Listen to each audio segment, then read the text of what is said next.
morning, good afternoon, good evening.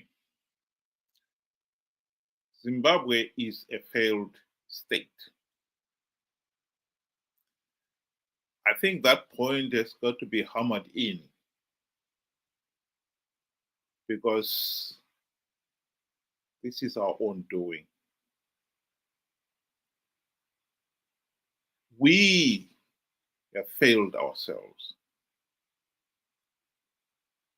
The country is in serious economic and political trouble. That is the reality.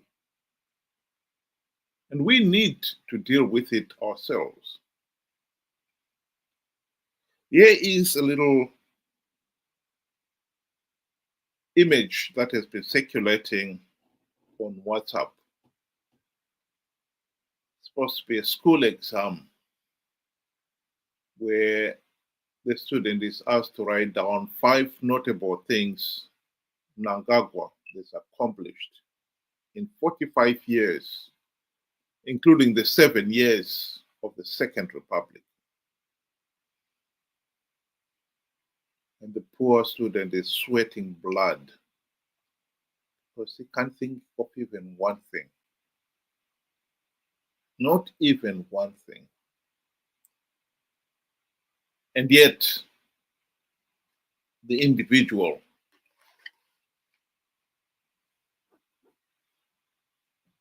is now thinking of extending his stay in power beyond the 45 years. Of course he can. The ZANU-PF has rigged elections since the country's independence in 1980. There's been many opportunities, notably during the 2008-2013 GNU, when the country had the opportunity to implement the democratic reforms which would have stopped ZANU-PF rigging the elections. Unfortunately, Morgan Tsvangirai and these MDC friends who were entrusted the task of implementing those reforms during the GNU failed to implement even one token reform. And so ZANU-PF has emerged out of the GNU with all its carte blanche powers to rig elections. Mnangagwa rigged the 2023 elections blatantly. And the tragedy is he got away with it because MDC, CCC participated in those flawed elections and conned millions of their supporters to participate, giving the regime legitimacy. Mnangagwa himself had the audacity of dismissing even SADC's report and the AU report condemning those elections as flawed. Vana vakatuka ZANU-PF kana ndonyanyisa kufara kuita zvakanaka. Ukavona vavengi vako vachikurumbidzwa nekuchikanganisa, ukavona vachiti ZANU-PF yakaipa, farai. You are doing correct things for your country. Hongu takaita maelections edu kuna vamwe vaitaura zvisina musoro zvikanzi maelections anofamba zvakanaka ndezvavo.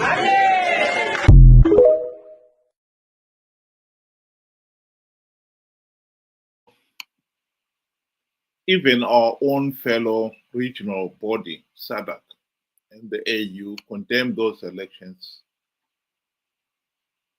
as a failure. And yet, he insists that the elections were free, fair, and credible, and he dismisses their concerns. with the usual contempt.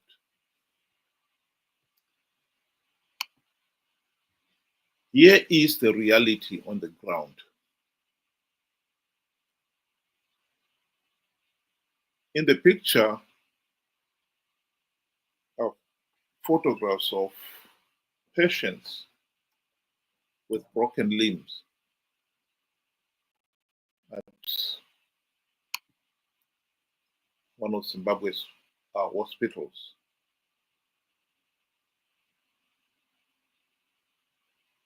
And the doctors have to use cardboard as splint.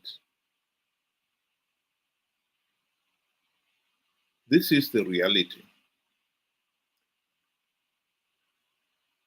One has got to say, this could well have been myself,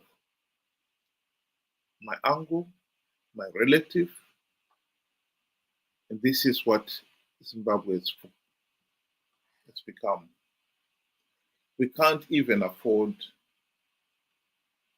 splinters in our hospitals.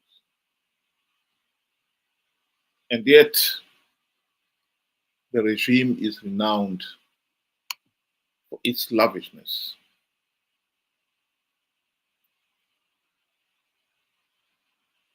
And spending millions of dollars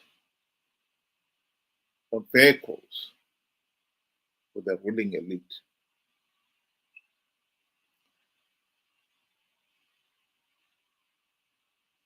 This has got to stop. This cannot carry on, whether we like to admit it or not. This madness has to stop. At the present moment, Mnangagwa, although he has accomplished absolutely nothing, is hell-bent on changing the constitution so that he can stay in power until 2030. This has galvanized a faction in the regime that too is hell-bent on stopping him. Let me say it very clear. The Blessed Geza and his fellow war veterans are galvanized to stop Mnangagwa amending the constitution to extend his stay in power until 2030, only because they want their own candidate to take his place. In other words, they are not interested in changing the dictatorship. They're only interested in changing the dictator. Indeed, Geza and company were responsible for imposing the ZANU-PF of dictatorship these last 45 years.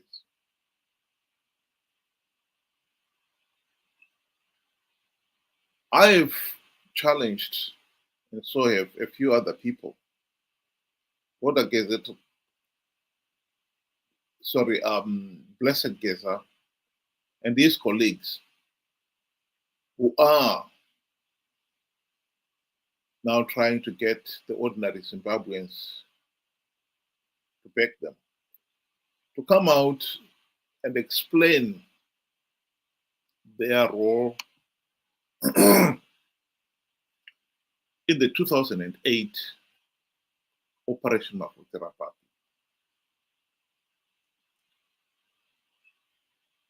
where Mnangagwa hijacked the electoral process to impose the ZANU-PF dictatorship. And war veterans played a key role in that operation. We cannot pretend that these war veterans are innocent. It is naive to do so. 2008 patakaita ma-elections pakaposa papinda Tsvangirai ndandiri election agent yapresident. Ma-results abuda tiri paparty headquarters vamutasa vanga vari secretary vedu ve-administration vamutasa muripi ndafona ndiri kwarusapi komogwenda kwarusapi seka ma-results achibuda kudai vanga aiwa zvako izvo Mnangagwa ndezvo zvako endaenda kumusha ofisi vanga vabisa zvinhu zvavo zvose watofunga kuti zani yadini yaparara. President ofona zvakamira sei kati ndomamira zvakaita takatodini kateda sei manje mama ndikati abvudzai baba nditaurira baba gadzirai politburo cabinet musarangarira zvimwe zvinhu gadzirai chi cabinet asi nangoda kuti muzive kuti 2008 ma-results abuda vamutasa vakatiza. As a country we face a generational transition. Vana vesa vari kuma below 35 they are crying out for help. The country is in a mess. Arusurufaro. We know we are inheriting a mess. We know this country has been left with nothing. I'm assuring you that starting from tomorrow, you'll see a different nation from what you have seen or read on the news about these results and everything. Where we are going ahead there, the situation will be very different. What we said to our people, they could not see with their own eyes. We are going to act as we see it fit. We are prepared to go the whole distance.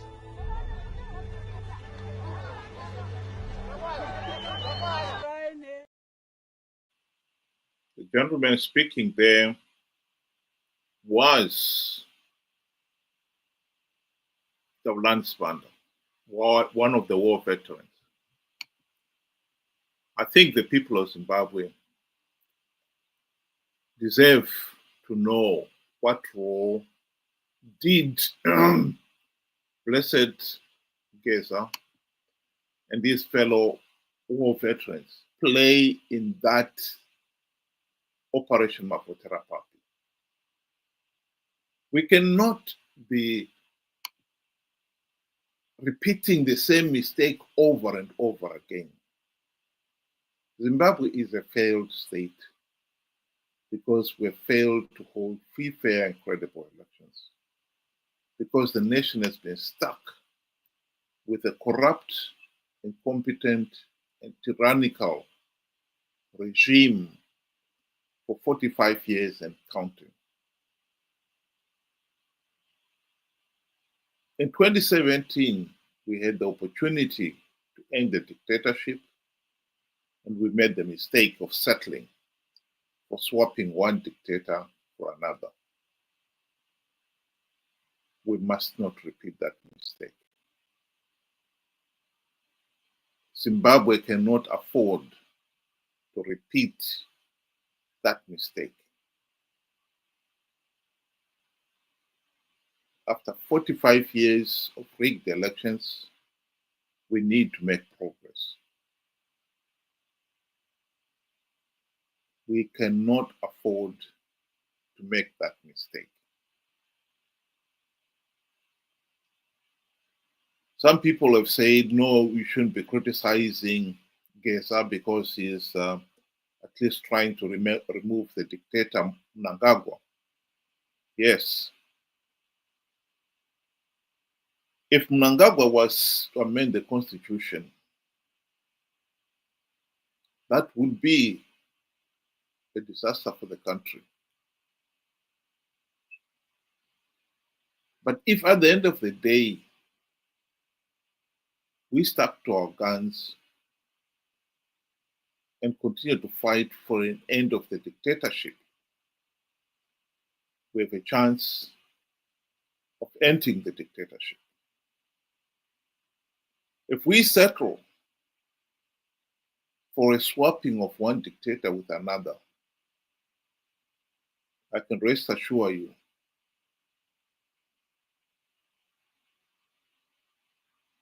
the new dictator will consolidate his position, and it will take maybe another 10 years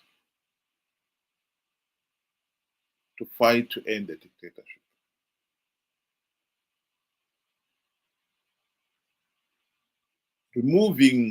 Stopping Mnangagwa amending the constitution should not be seen as a victory. It's an empty victory. As much as Geza and his friends can fight Mnangagwa, that is their business. We should focus on our own business. Our own business is to end the dictatorship. And we should not compromise that in pursuit of stopping Mnangagwa amending the constitution. We need to focus. After 45 years of rigged elections, we need to end this case of rigged elections and bad governance. That is the point.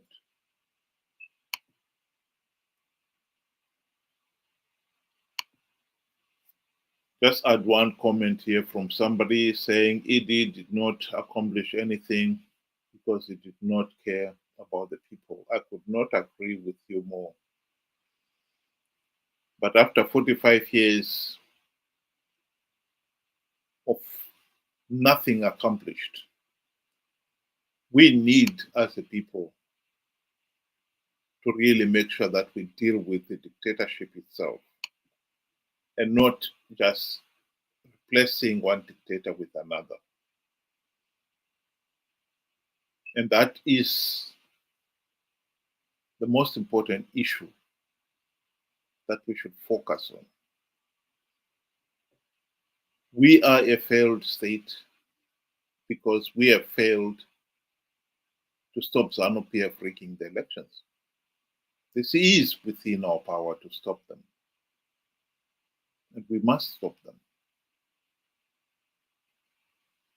Thank you very much. Have a good day.